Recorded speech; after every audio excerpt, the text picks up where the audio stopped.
Prezados e queridos irmãos da TV Caminho Livre, graça e paz do Senhor Jesus. Meus queridos, vamos continuar com a nossa análise de Gálatas, capítulo 3. No último vídeo, nós analisamos Gálatas, capítulo 3, do versículo 1 até o versículo 14. Bom, nesse trecho, Paulo faz questão de afirmar que os Gálatas, que haviam começado a sua vida espiritual pelo Espírito Santo, estavam agora tentando aperfeiçoar em si por meio dos próprios esforços. Então, Paulo vai, evidentemente, adverti-los de que isto não é possível. Não é possível, né? Se eles começaram pelo Espírito, deverão continuar pelo Espírito, né? A vida cristã começa pelo Espírito. Então, Paulo deixa claro isso. E eu, consubstanciando essa ideia de Paulo, nesse primeiro trecho de Gálatas 3, eu leio o que se encontra aqui na nova versão transformadora, tá? Porque nós estamos lendo Gálatas nessa versão, nova versão transformadora. Então eu leio aqui em Filipenses, capítulo 1, verso 6, o que consta. Tenho certeza de que aquele que começou a boa obra em vocês irá completá-la até o dia em que Cristo Jesus voltar. Então veja, quem começa a obra em nós? O Espírito Santo, Deus e o Espírito Santo. Quem termina? Deus e o Espírito Santo. Até quando? Até a volta de Jesus. Então não adianta você que começou pelo Espírito tentar agora se aperfeiçoar diante de Deus através dos seus esforços de guardar a lei. Não é por aí. Não é por aí. E o que acontece com a teologia da Igreja Adventista? Acontece que a teologia da Igreja Adventista vai enfatizar o seguinte: olha, Deus fez a sua obra, nós somos salvos pela graça, mas nós somos julgados pelas obras, então nós temos a nossa parte, nós temos que fazer a nossa parte para concretizar a justificação de Deus em nós. Então a igreja, ela preconiza o quê? O processo de sinergismo. Deus faz a parte dele, eu faço a minha, concretizando a justificação de Deus na minha vida, através dos meus esforços em guardar a lei. A gente sabe que a Bíblia condena isso, né? O apóstolo Paulo escreveu contra isso em diversos lugares, em diversas circunstâncias. E aqui em Gálatas não é diferente. Ele vai detonar essa ideia do sinergismo, né? Salvação é única e exclusivamente de Deus, né? Aí tem um teólogo, eu vou ser generoso com ele, vou chamar ele de teólogo, dizendo que não, o processo de salvação se dá pela obra de Deus e pela nossa obra. Ele vai dizer, inclusive, que fé não é dom, fé é uma obra humana, né? É algo que o ser humano tem que fazer, ele tem que construir, ele tem que praticar, ele tem que consumar para entrar no sinergismo, né? Ou seja, a parte do ser humano começa com a fé dele, que ele mesmo produz e que não é dom. É interessante isso, né? É interessante porque a Bíblia diz justamente o contrário, que a fé é um dom. A fé é um dom. Eu leio aqui em 1 Coríntios, capítulo 12, também na NVT, nova versão transformadora, a partir do verso 7, o seguinte: a cada um de nós é concedida a manifestação do Espírito para o benefício de todos. A um, o Espírito dá a capacidade de oferecer conselhos sábios. A outro, o mesmo Espírito dá uma mensagem de conhecimento especial. A um, o mesmo Espírito dá grande fé. A outro, o único Espírito concede o dom de cura, e por aí vai.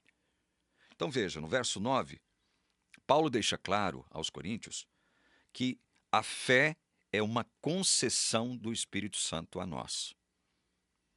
É um dom, é uma concessão. Olha aqui, verso 9. A um, o mesmo Espírito dá grande fé.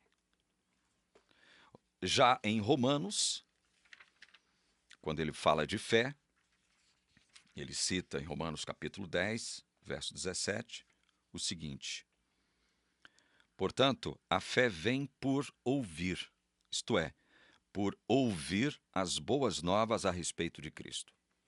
Veja, a fé vem por ouvir. Ouvir o que mesmo? Isto é, por ouvir as boas novas a respeito de Cristo. Então, fé não é algo que vai de nós para Deus, é algo que vem de Deus para nós. Então, a fé, quando chega a mim, como concessão do Espírito, faz com que agora eu creia em Jesus Cristo. O fato de eu crer em Jesus Cristo, porque eu fui dotado com o dom da fé, que me foi dado, que me foi oferecido pelo Espírito Santo, faz com que eu creia. O crer não é obra humana.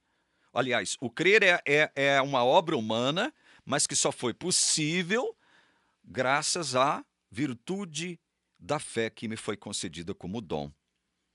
O crer nasce da minha mente. Só que para o crer nascer aqui da minha mente, foi necessário o Espírito Santo me conceder o dom da fé.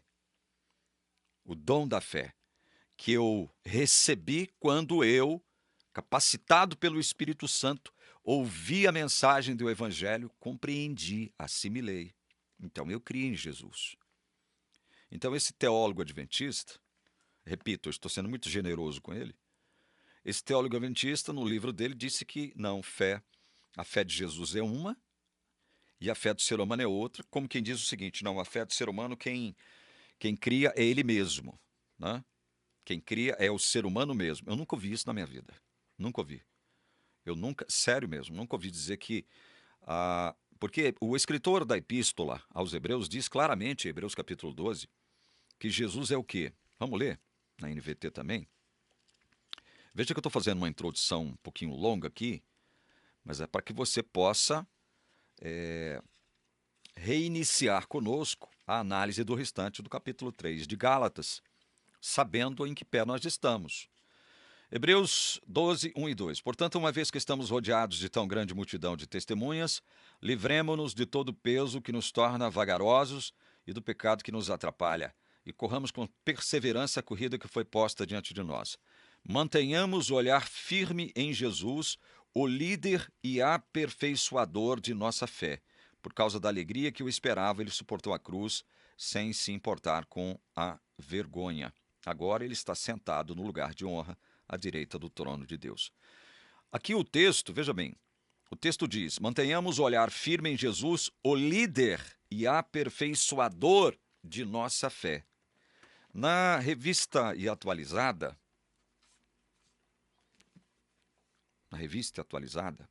o texto, vou mostrar para vocês como é que o texto se apresenta, para depois vocês entenderem o que quer dizer esse teólogo adventista quando ele diz que fé é obra humana. Vamos ler aqui na revista atualizada. Olhando firmemente para o autor e consumador da fé, Jesus.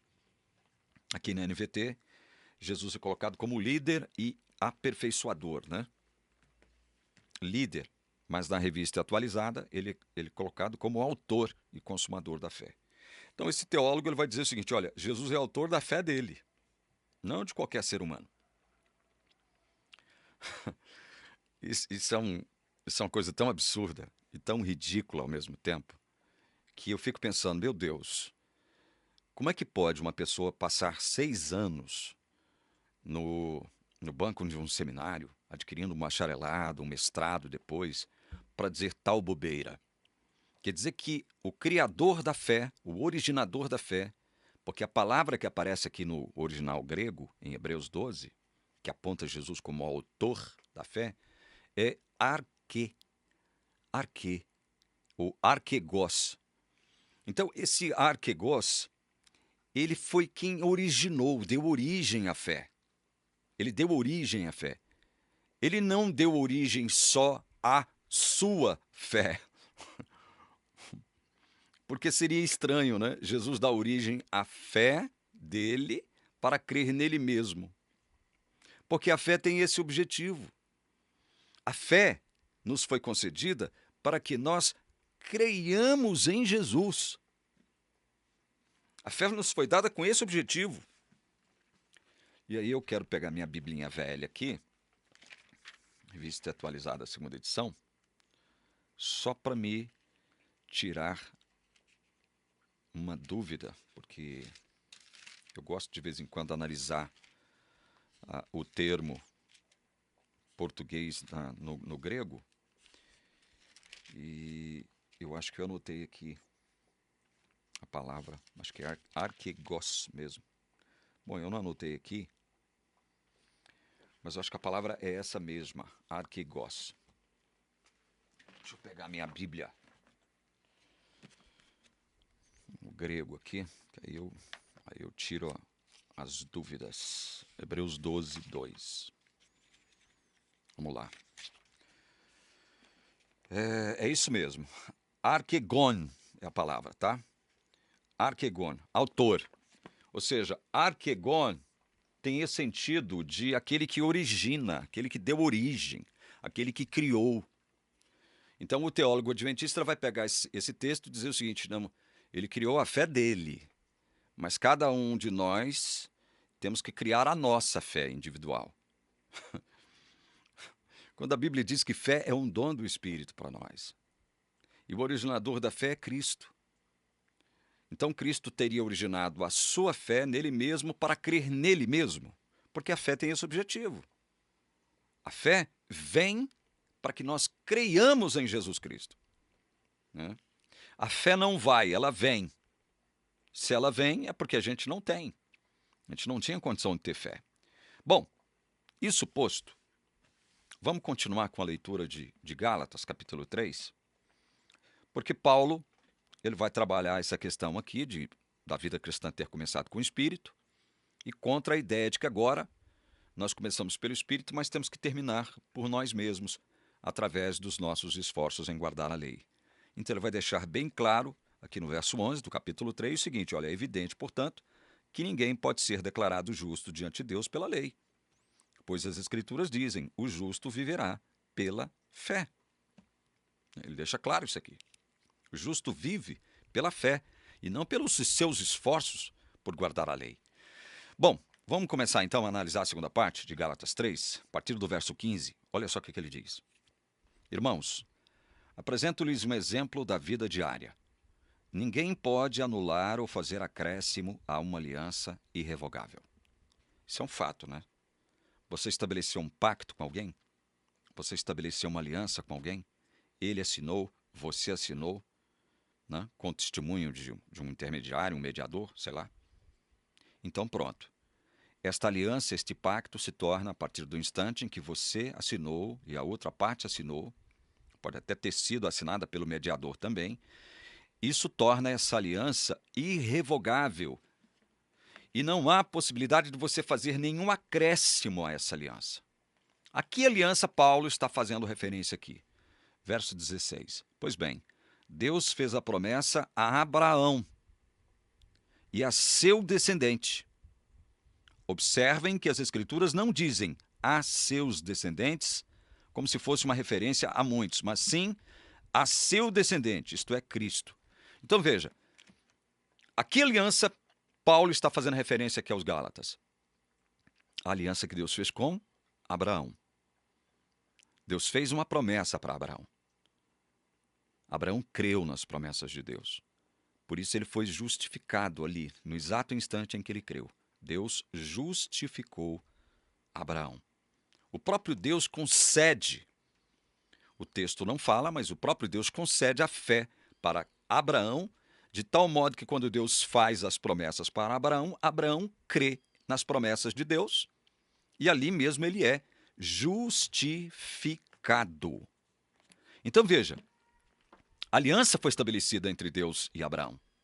Então ela não pode ser revogada nem acrescentada. E aí, Paulo ainda diz aqui, olha, a aliança foi feita, Deus fez a promessa a Abraão e a seu descendente, e não aos seus descendentes. Por que Paulo tem que falar isso? Porque as igrejas da Galácia, as igrejas cristãs constituídas por gentios, em sua grande maioria, ali no território da Galácia, estava sendo perseguida por judaizantes, que chegaram com aquela ideia de dizer que o evangelho pregado por Paulo não era suficiente. Eles teriam que praticar a lei de Moisés. Teriam que ser circuncidados e, em seguida, começarem a praticar toda a lei de Moisés, para serem justificados diante de Deus. Então, os judaizantes chegaram até as igrejas da Galácia, impondo a obrigatoriedade da circuncisão e da consequente guarda de toda a lei de Moisés, dizendo, inclusive, o seguinte: olha, esse Paulo que lhes pregou o evangelho, ele não tinha autoridade para lhes pregar esse evangelho aí, que é insuficiente. Paulo não foi apóstolo de Jesus, ele não recebeu autoridade nenhuma de ninguém. Né? E outra coisa, nós somos os descendentes de Abraão, nós, povo judeu. Por isso é que Paulo tem que dizer aqui o que ele diz no versículo 16. Pois bem, Deus fez a promessa a Abraão e a seu descendente. Observem que as Escrituras não dizem a seus descendentes, como se fosse uma referência a muitos, mas sim a seu descendente, isto é, Cristo. Estão vendo? Então, Paulo tem que deixar claro isso aqui. Olha, Deus fez uma promessa para Abraão e ao seu descendente, não aos seus descendentes. Porque, olha, o próprio Paulo, em Romanos, capítulo 9, vamos lá, Romanos 9, verso 6, eu vou ler também na NVT. Romanos 9, verso 6, ele diz o seguinte: acaso Deus deixou de cumprir sua promessa a Israel? Não, pois nem todos os descendentes de Israel pertencem de fato ao povo de Deus. Nem todos os descendentes do povo de Israel pertencem de fato ao povo de Deus. Por isso é que Paulo tem que dizer aqui que Deus fez as promessas para Abraão e ao seu descendente. Então, quando você crê no descendente de Abraão, que foi para quem Deus fez a promessa, juntamente com Abraão, você automaticamente já assume o legado, o mesmo legado de Abraão, através da fé. Então, não é o fato de pertencer a um determinado povo, no caso aqui o povo judeu, que te dá o direito de dizer o seguinte: não, nós somos os verdadeiros herdeiros de Abraão. Não existe isso mais hoje. Não existe essa história mais. Não é? E eu digo até mais para vocês: olha, a cruz de Cristo determinou o fim do judaísmo quanto a ser uma referência religiosa para o mundo. A cruz de Cristo determinou o fim do judaísmo como religião referência. Acabou. Entende? O próprio Paulo aqui na frente, ele vai falar algo que vai ao encontro disso que eu acabei de afirmar a vocês agora. Vamos continuar, verso 17. É isto que quero dizer. A lei que veio 430 anos depois não pode anular a aliança que Deus estabeleceu com Abraão, pois nesse caso, a promessa seria quebrada. Veja, por que Paulo tem que afirmar isso aqui também? Porque os judaizantes estavam impondo sobre os crentes da Galácia a obrigatoriedade de guardar toda a lei de Moisés, dizendo que a aliança válida era essa, a aliança de Deus com seu povo através de Moisés, quando lhe deu a lei, e não a aliança feita com Abraão. Então, de algum modo, os judeus estavam anulando o pacto, a aliança que Deus havia feito com Abraão, através da promessa, e agora impondo o seguinte: a lei deve ser guardada, a lei deve ser observada. A lei de Moisés, toda ela. A lei de Moisés anulou o pacto que Deus fez com Abraão. A lei é que está em vigor e nós precisamos observar a lei para alcançarmos a justificação diante de Deus. Por isso é que Paulo tem que dizer isso aqui, ó. A lei que veio 430 anos depois de quem? De Abraão, né? Não pode anular a aliança que Deus estabeleceu com Abraão, pois nesse caso a promessa seria quebrada. Veja, a lei de Moisés, aquele conjunto legal que consistia de 603 mandamentos, não tem o poder de anular a aliança que Deus fez com Abraão. Não tem. Não tem esse poder. Paulo, então, é obrigado a dizer isso.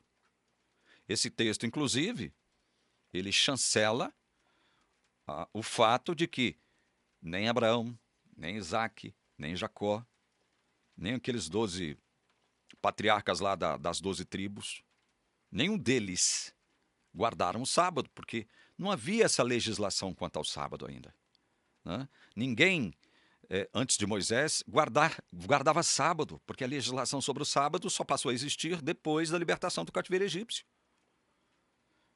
O texto está claro, está dizendo a lei que veio 430 anos depois. Sábado faz parte do pacote convencionalmente chamado de lei de Moisés, né?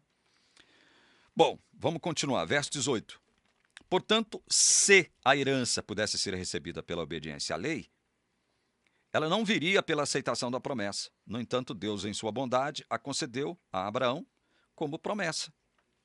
A herança, olha só, não foi recebida pela obediência à lei. Não. Ela não poderia vir pela obediência à lei, mas pela aceitação da promessa. Então, a herança nos chega não porque nós obedecemos ou então nos aplicamos nos esforços de guardar a lei. Não é por isso que nós recebemos a herança, mas é por quê? Por aceitarmos a promessa de Deus feita a Abraão. Verso 19. Qual era então o propósito da lei? Muita gente pode perguntar, bom, se Paulo está detonando a lei, se a lei então ela perde esse vigor, né? Ela perde essa força, esse poder de salvar, de justificar quem quer que seja, seria natural surgir alguém que fizesse essa pergunta que Paulo está fazendo aqui. Na verdade, Paulo está antecipando uma objeção. Qual era então o propósito da lei? Se a lei não pode salvar, se a herança não vem por eu observar a lei, qual o propósito da lei? Aí Paulo responde: ela foi acrescentada à promessa para mostrar às pessoas seus pecados. Olha só que interessante isso. Quer dizer que a lei foi acrescentada à promessa para quê? Para mostrar às pessoas os seus pecados. Vejam como isso é importante. Olha o papel da lei, o principal papel da lei. Paulo, em Romanos capítulo 5,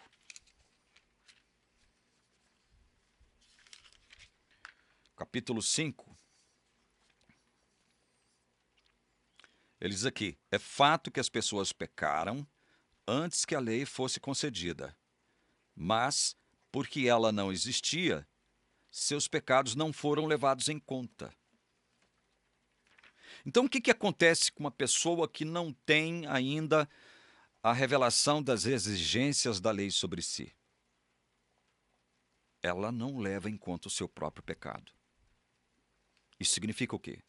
Significa que essa pessoa vai se olhar no espelho e poderá pensar o seguinte acerca de si mesmo: bom, eu tô legal com Deus, tá tudo bem comigo e Deus, eu sou santo, sou uma pessoa obediente, como eu costumo ouvir por aí, não mato, não roubo e não minto, tá tudo bem comigo, né?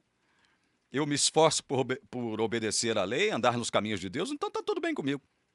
Isso é típico, esse posicionamento é típico daquele que não conhece as verdadeiras exigências da lei sobre si mesmo. Por isso é que Paulo está dizendo aqui, olha, qual era o propósito da lei? Ela foi acrescentada à promessa para mostrar às pessoas seus pecados. Então, se a pessoa não tem consciência da sua condição diante de Deus, qual é a sua condição diante de Deus? Ela está em pecado, ela está morta para Deus, né? Espiritualmente falando, ela está morta para Deus. Nessa condição de carne, ela não tem vontade de agradar a Deus, não pode se sujeitar à lei de Deus, é inimiga de Deus. Uma pessoa que uma pessoa que desconhece as exigências da lei sobre si, ela tem essa concepção errada acerca de si mesmo. Não, está tudo bem comigo, estou no caminho, eu sou bom, sou santo, não faço mal para ninguém. Mas não, a lei, quando você, pelo Espírito Santo, tem um encontro com as exigências da lei, aí é que você conhece a sua real situação. A lei foi acrescentada à promessa para mostrar às pessoas os seus pecados. Olha outro papel da lei aqui, que é Romanos 3,19. Paulo fala. Romanos 3,19. É evidente que a lei se aplica àqueles a quem ela foi entregue, pois seu propósito é evitar desculpas e mostrar que todo mundo é culpado diante de Deus. A lei tem esse propósito, nos revelar os pecados, fazer com que evite as desculpas, os pretextozinhos que você dá diante de Deus, para que você cale a sua boca, diz a versão tradicional, revista atualizada, para que toda boca se cale e todo mundo se enxergue como culpado diante de Deus. É assim que todo mundo vem ao mundo, como culpado. Mas culpado por quê? Por qual pecado? Eu já chego no mundo enquanto pecador, mas por causa de quê? Por causa do pecado de Adão. Quem é que me revela isso? A lei me revela isso. Mas quando a lei me é apresentada pelo Espírito Santo. O Espírito Santo chega, mostra a lei para você, e aí você se conscientiza de algo. Meu Deus, estou morto, condenado. Não há salvação para mim, humanamente falando. Não há. Eu não tenho a mínima condição de agradar a Deus, eu sou inimigo de Deus. Eu não me sujeito à lei de Deus. Minha carne para nada aproveita. Então, essa consciência que o Espírito Santo traz ao te apresentar a lei de Deus.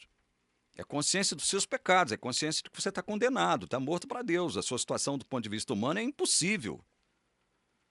Aí que você sente a necessidade de alguém para intermediar a sua causa entre Deus e você. Aí é que você se conscientiza de que precisa de Jesus. Aí é que você se conscientiza de que a sua justiça é trapo de imundícia, segundo o profeta Isaías.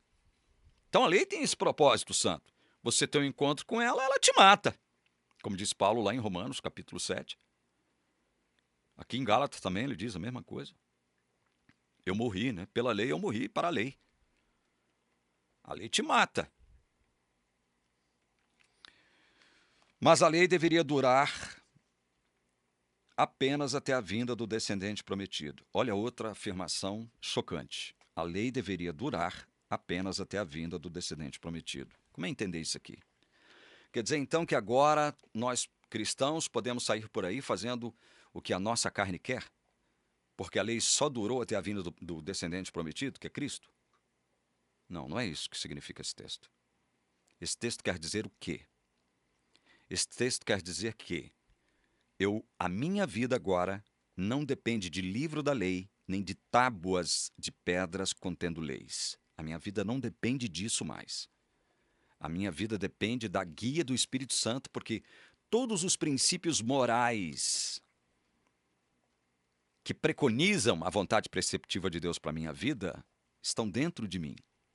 As leis de Deus estão dentro de mim. Então o Espírito Santo me guia.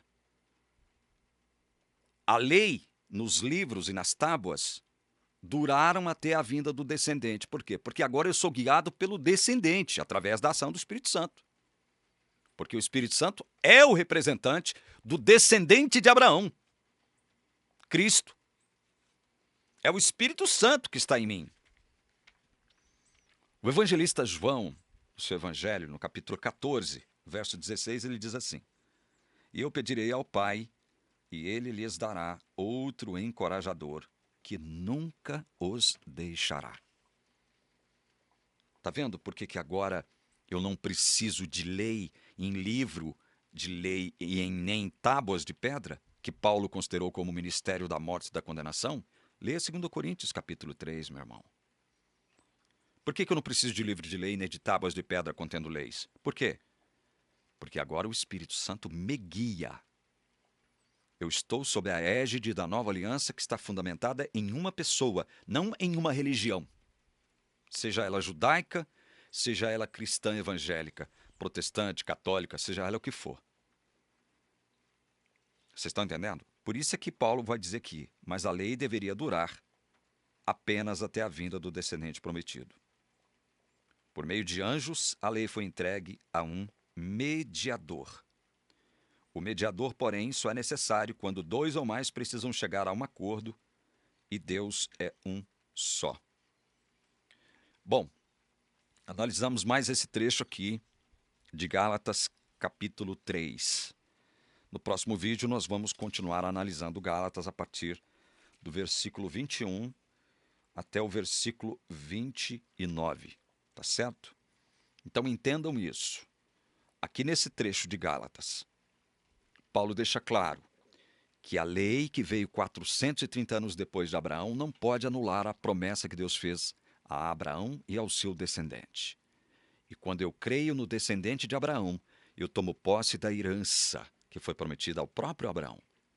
Ao próprio Abraão. Então eu não recebo essa herança por me esforçar em guardar a lei. Entenda isso, meu irmão. Que Deus te abençoe, abençoe você que assistiu esse vídeo até o final, em nome de Jesus. Amém.